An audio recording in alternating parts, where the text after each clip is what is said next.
परमेश्वर ने आदम से कहा, हवा से कहा, ये फल खाओ, एक्चुअली उसको फल खाने के लिए नहीं, वो उसके अंदर डाउट डाल रहा था कि परमेश्वर जो है ना वो प्रेमी परमेश्वर नहीं है। मैं आपसे एक सवाल पूछ के हम मीटिंग में स्टार्ट करेंगे। बताइए, जब 3:17 जब यीशु मसीह यरदन नदी पे आए तो क्या आवाज आई उनके लिए? सब जोर से बोलिए, यह मेरा, बोलो, प्रिय। 4:1 में शैतान यीशु के पास आके क्या बोलता है? यदि तू परमेश्वर का पुत्र है तो। बताइए कौन सा वर्ड मिसिंग है? बोलो, प्रिय। 3:17 में लिखा है तू मेरा प्रिय पुत्र है, 4 में लिखा गया है क्या तू परमेश्वर का पुत्र है? कौन सा वर्ड उसने मिसिंग किया? आपको पता हूं, हमेशा डेविल आपको ये रियलाइज करने की कोशिश करवाएगा कि तेरा जो लाइफ है ना आज, वो तेरे कामों की वजह से मिजरेबल है, पर ऐसा बिल्कुल भी नहीं है। याद रखिएगा, शायद ये बात बहुतों को हजम नहीं होती है, लेकिन आप हजम कर लीजिए। परमेश्वर का प्रेम मनुष्य के आज्ञा पालन पर निर्भर नहीं है। याद रखिएगा, परमेश्वर का प्रेम आपकी उपवास, आपकी प्रार्थना, आपकी बाइबल स्टडी पर निर्भर नहीं है। लास्ट टाइम हमने मीटिंग में सुना था, यीशु मसीह को पहली बार देखने वाली एक ऐसी स्त्री थी जिसके अंदर से 6 दुष्ट आत्माएं निकाली थी प्रभु ने, मरियम मगदलिनी। पढ़िएगा मरकुस का अकाउंट, वो कहता है मरियम जिसके अंदर से प्रभु ने 6 दुष्ट आत्माएं निकाली थी। आप बिलीव कर सकते हो, एक ऐसी लेडी जो प्रोस्टिट्यूट थी, जो अपने बदन को गंदा करती थी, प्रभु ने पहला दर्शन उसे दिया था, यह दिखाने के लिए मैं पापियों के लिए आया हूं। आज मैं आपसे एक बात पूछता हूं, आप में से कितने लोग परमेश्वर की फेथफुलनेस और लव को जानते हैं? Tell me. डीएल मूडी ने कहा एक विश्वासी का सबसे गंदा और घटिया पाप यह है कि वो परमेश्वर की विश्वास योग्यता पर विश्वास नहीं करता। Do you know, 18th century में एक सेंट था डीएल मूडी, उसने कहा मनुष्य का सबसे बड़ा पाप यह है ही never believe in God's faithfulness. वो परमेश्वर की विश्वास योग्यता पर भरोसा नहीं करते। कितने लोगों ने तीमुथियुस में यह वचन पढ़ा है, चाहे तुम अविश्वास की दिशा में क्यों न रहो परंतु वह विश्वास योग्य बना रहता है। He is faithful remain। जानते हो उसका मतलब क्या है? टेल मी, इस वचन का अर्थ क्या है? चाहे तुम अविश्वासी भी बने रहो परंतु वह विश्वास योग्य बना रहता है। कितने लोग इस वचन को पहले कभी सुन चुके हैं? मुझे एक जगह बताइए अपने पास्ट में, एक जगह जहां पर परमेश्वर ने आपको नीचे किया है। टेल मी, बताओ, एक प्लेस बताओ। आप में से कितने लोग कभी कभी ये होमवर्क करते हैं कि आप अपने बैक लाइफ में जाते हो, पास्ट में जाते हो और आपने परमेश्वर के लिए क्या क्या किया है ये नहीं, परंतु परमेश्वर ने आपके लिए क्या किया है वो याद करते हो। ये बहुत इजी है याद करना कि प्रभु के लिए मैंने ये किया, प्रभु के लिए मैंने वो किया, लेकिन आप में से कोई ऐसा है जो बैक में सोचता है अबाउट गॉड्स फेथफुलनेस? बताइए, how many people are here? कितने लोग हैं जो प्रभु की विश्वास योग्यता को देखते हैं?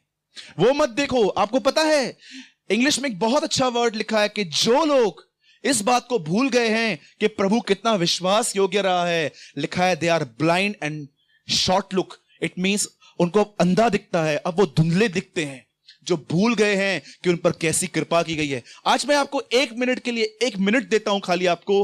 आप सोचो परमेश्वर ने आपको पास्ट में कब नीचे किया? सोचो। आप सोचते थे मैं गया, आज तो मैं गया, और अचानक वो आपकी मदद करता था, सिर्फ ये दिखाने के लिए डिपेंड अपॉन मी। आज मैं बाइबल में से भी आपको एक ऐसा आदमी दिखाऊंगा और मैं आपसे पूछूंगा बताओ ये गलती है कि ये अच्छी बात है? ठीक है, बोलो जय मसीह की। सोचिए, जब आप बीमार थे आपको किसने चंगा किया? आपको पैसों की तकलीफ थी, आपको पैसे किसने दिए? कोई टाइम था आप हर चीज के लिए दूसरों पर निर्भर रहते थे, पर जब वो निर्भरता टूट भी गई तो प्रभु आया आपकी मदद करने के लिए, आपके बच्चों का भविष्य बनाया, सब कुछ वो करता है आपके लिए। और हम अब भी अविश्वास में रहते हैं। एक सवाल पूछ के हम मीटिंग चालू कर रहे हैं। मुझे आप बता सकते हैं नए नियम में वो कौन सा पाप था जिसके लिए प्रभु ने अधिक से अधिक चेलों को ढांटा था? वो कौन सा अपराध था उनके अंदर जिसको देख के यीशु कभी चुप नहीं रहता था? जानते हो कौन सा? अविश्वास, अनबिलीफ। बोलो जय मसीह की। आइए हम एक वचन खोलेंगे आज, पहला कुरिन्थियों। सब लोग कहते हैं कि मैं तो प्रभु पर विश्वास करता हूं, लेकिन आज आप समझिए कि आपको किस चीज पे विश्वास करने की जरूरत है। पहला कुरिन्थियों चैप्टर 2।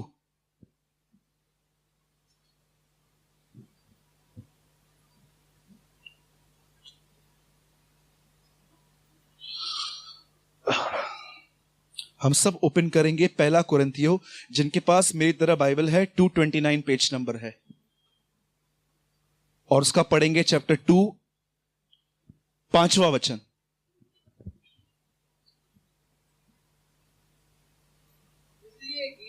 इसीलिए कि बोलो तुम्हारा विश्वास, बोलो मेरा विश्वास।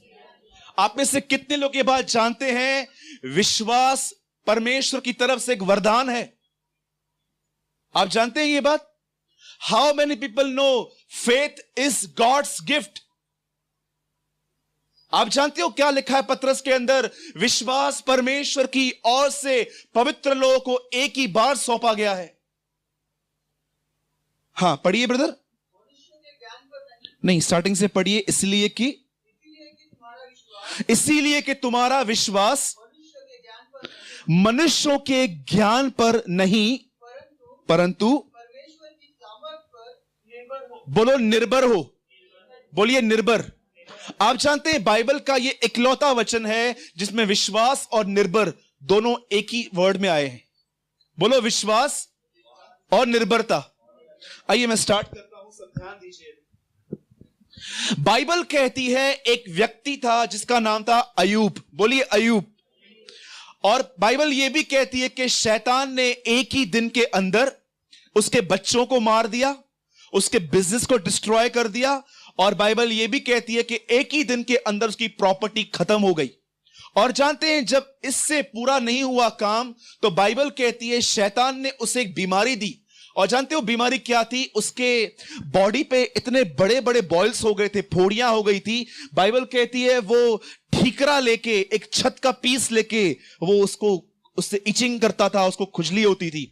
और आप जानते हैं उसके बाद क्या हुआ?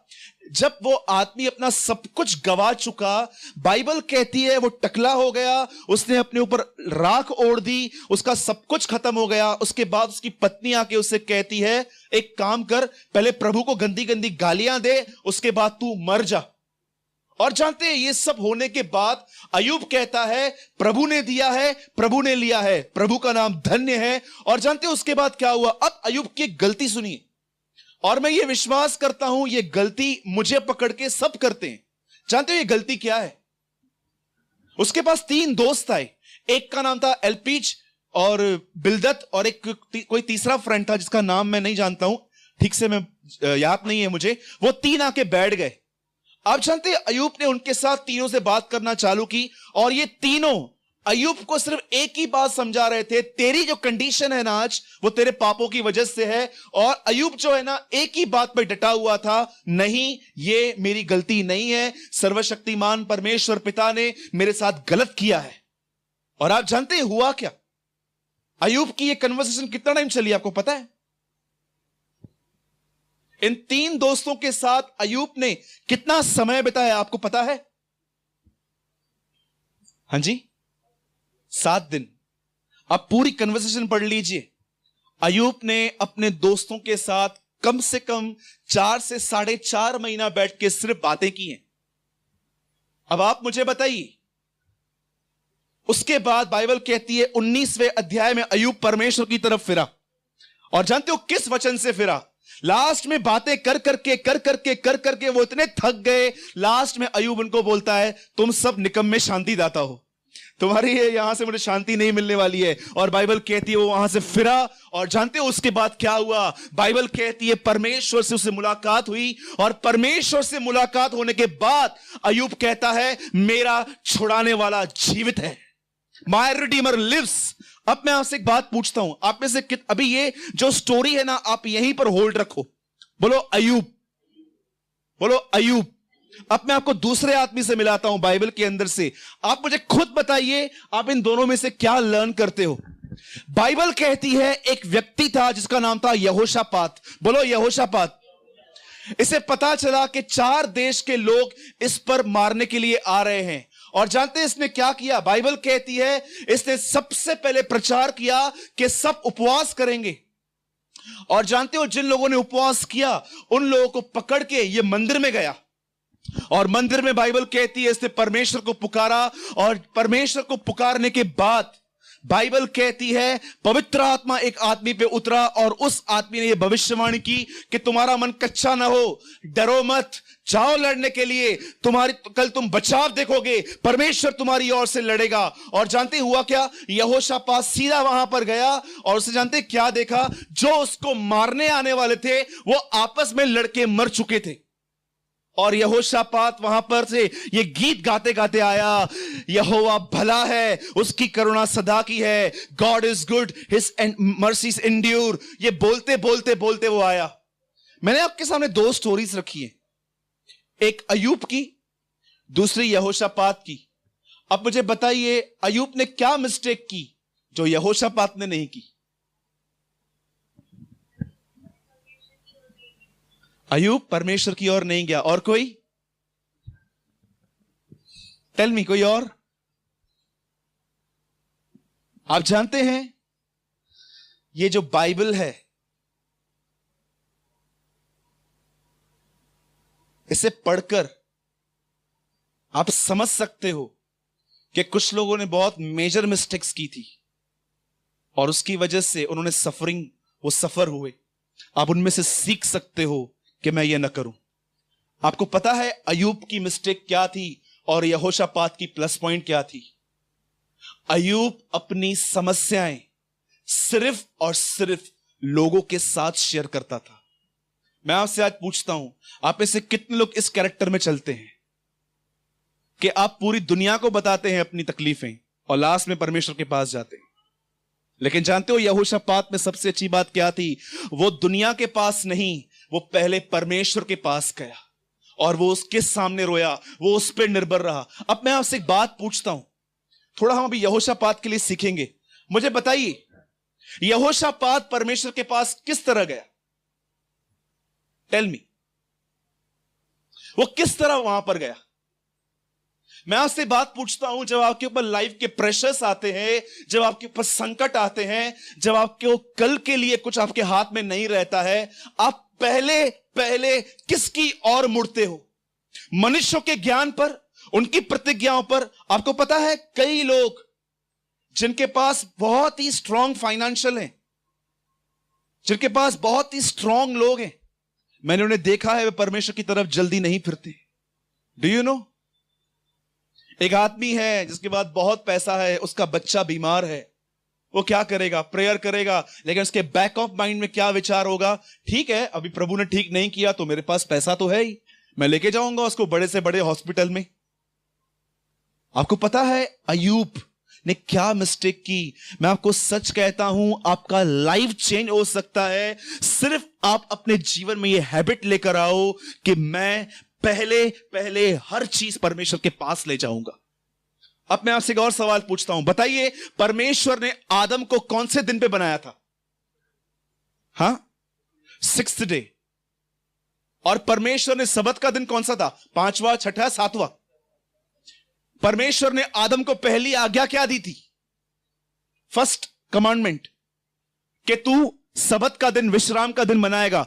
अब देखिए, आदम का 6वां दिन और सबत का दिन, ये 6ठा है, ये 7वां है, मतलब आदम का पहला दिन परमेश्वर का 7वां दिन है। कितने लोग मेरी बात समझे? परमेश्वर का पहला दिन आदम का 7वां दिन था। मतलब परमेश्वर ने क्या चाहा था? कि पहले आदम मेरे पास आएगा, उसके बाद आदम 6 दिन अदन में काम करेगा। आपको बताऊं, अगर आप ये बात नहीं सीख पाए हैं ना, मैं आपको सच कहता हूं, लाइफ के प्रेशर्स, टेंशन, चिंताएं, परेशानियां हो सकता है आपको मारेंगी नहीं, लेकिन हमेशा आपको दबा के रखेंगी।